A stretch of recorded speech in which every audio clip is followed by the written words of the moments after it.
தனது தாயாரின் தோழியின் கணவர் தன்னை பாலியல் வன்கொடுமை செய்ய முயன்றதால் தற்கொலை செய்து கொள்ளப் போவதாக கடிதம் எழுதி வைத்துவிட்டு அளவுக்கு அதிகமான காய்ச்சல் மாத்திரைகளை விழுங்கிய 16 வயது சிறுமி சென்னை ராஜீவ்காந்தி அரசு மருத்துவமனையில் தீவிர சிகிச்சை பிரிவில் அனுமதிக்கப்பட்டிருக்கிறார். இது தொடர்பான கூடுதல் விவரங்களோடு இணைகிறார் எமது செய்தியாளர் கதிரவன்.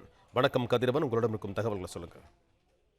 அம்மாவின் தோழி அவசரமாக பண உதவி கேட்டதால் அம்மாவின் செயினை கொடுக்க சென்ற சிறுமியை தோழியின் கணவர் பாலியல் பலாத்காரம் செய்ய முயன்று அவர்கள் மிரட்டியதால அந்த 16 வயது சிறுமி மாத்திரையை கொண்டு தற்கொலைக்கு முயன்ற சம்பவம் அதிர்ச்சியை ஏற்படுத்தியிருக்கிறது.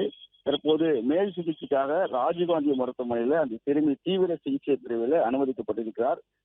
நேற்று மதியம் 1 மணி அளவில் தேவாலயத்தில் இருந்து செயினை கொடுத்து தோழியின் வீட்டுக்கு கொடுக்க சென்ற போது வீட்டில் இருந்த தோழியின் கணவர் சங்கர் என்பவர் அந்த 16 வயது சிறுமியை பாலியல் வன்கொடுமை செய்ய முயன்றிருக்கிறார்.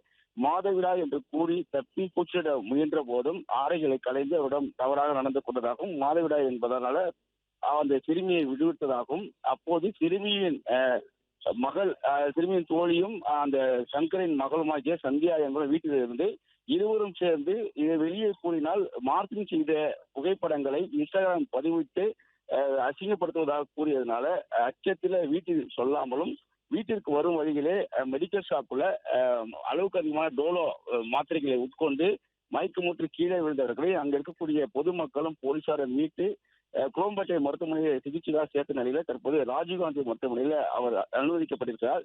சிறுவிடமிருந்து ஒரு கடிதத்தையும் போலீசார் கைப்பற்றியிருக்கிறார்கள். அதில் இன்ஸ்டாகிராமில் தங்களது மார்க்கிங் படங்களை போட்டு மிரட்டுவதாகவும், சங்கர் மாமா தன்னிடம் தவறாக நடந்து கொண்டதாகவும் அதை குறிப்பிட்டிருக்கிறார்.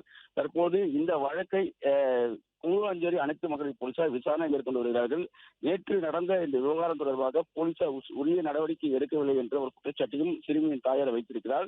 தற்போது கூடுவாஞ்சேரி அனைத்து மகளிர் போலீசார் இந்த கடிதத்தை கைப்பற்றி விசாரணை மேற்கொண்டு வருவதாகவும் காவல்துறை தரப்பில் தெரிவிக்கப்பட்டிருக்கிறது. இந்த சம்பவம் பெரும் அதிர்ச்சியை ஏற்படுத்தியிருக்கிறது.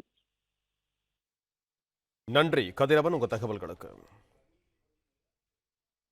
பிளே ஸ்டோர் மற்றும் ஆப் ஸ்டோரில் இருந்து பாலிமர் செயலியை QR கோடு மூலம் பதிவிறக்கம் செய்யுங்கள். செய்திகளை உடனுக்குடன் பெறுங்கள்.